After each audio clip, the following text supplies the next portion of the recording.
Our grandmothers sat around the kitchen table with their bannock and tea, and that's what I remember.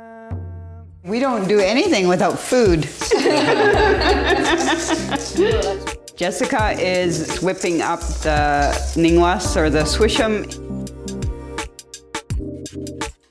Food plays such a central role to how we look after one another. Cutting salmon, picking berries, or canning, and then that's when conversations and a lot of teachings would happen.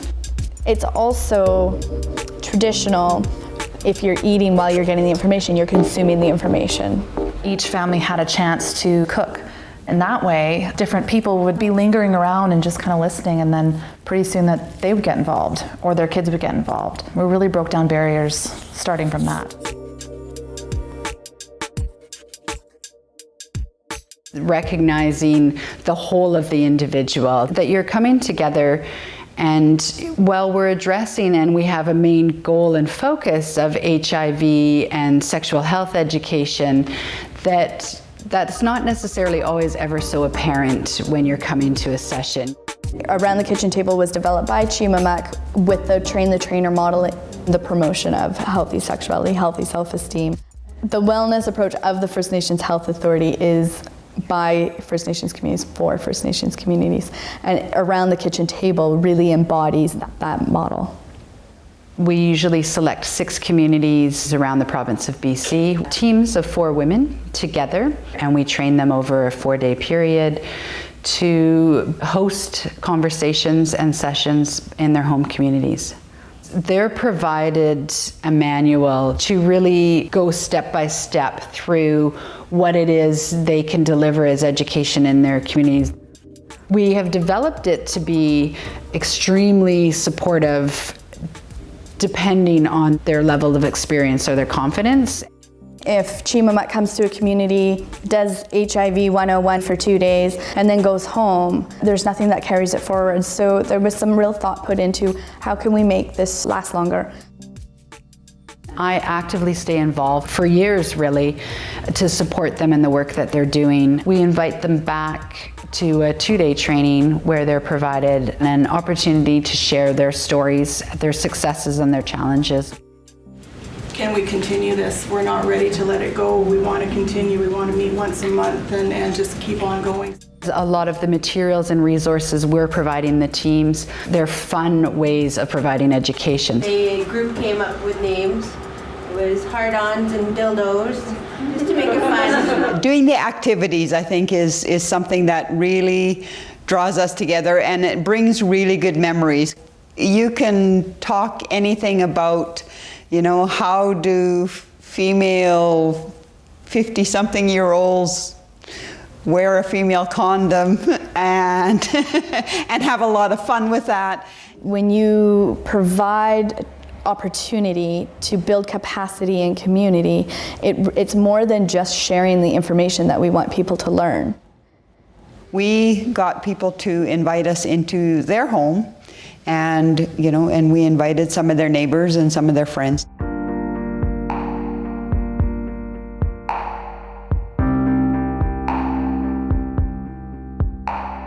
Information is getting embedded in the communities. We would have 6, 7, 8 communities apply for the training. In the last couple of years, we've had upwards of 30. Communities are continuing to roll it out 3, 4, 5, 6 times, and the seed funds are long gone, but it's now a part of their programming. In the community itself, everyone knew what it was, and everyone wanted a group to be started. There's still a lot of stigma around HIV. In 2002, one of my nephews died of AIDS, and he was in Victoria at the time. I had a sister-in-law who died of AIDS in 2004. My son died of AIDS in 2006, and I have a brother who's currently living with HIV. When people come in with a lot of assumptions or a lot of misinformation, they make judgments on people, and it's a fear-based thing. I started to learn as much as I could about HIV. What really solidified that was when I brought Jason home when he was dying.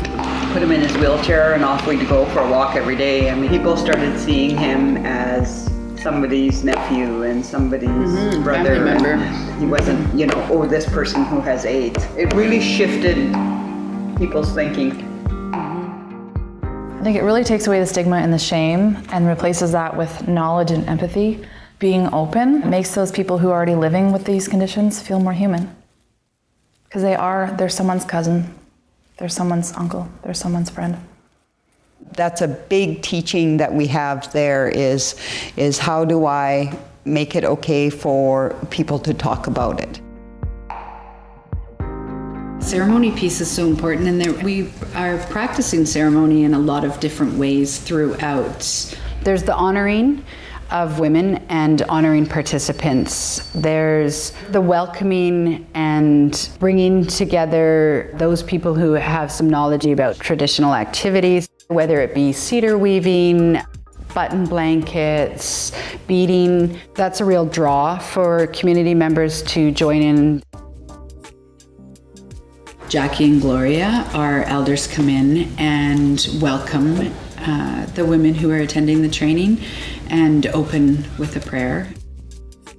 And here on Coast Salish land, we do a blanket ceremony. We would we would wrap a blanket around them, and our ancestors said it's wrapping love around them for their protection and their wellness.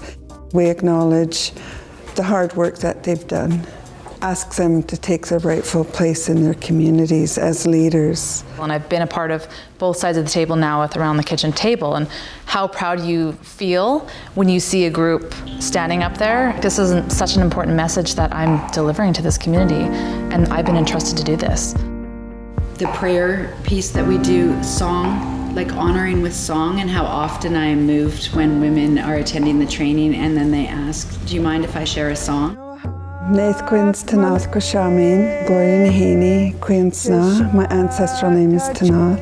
The song is the paddle song, and it's in our Squamish language. And our ancestors traveled in the big sea-going canoes, and they had songs for everything. They had prayers for everything.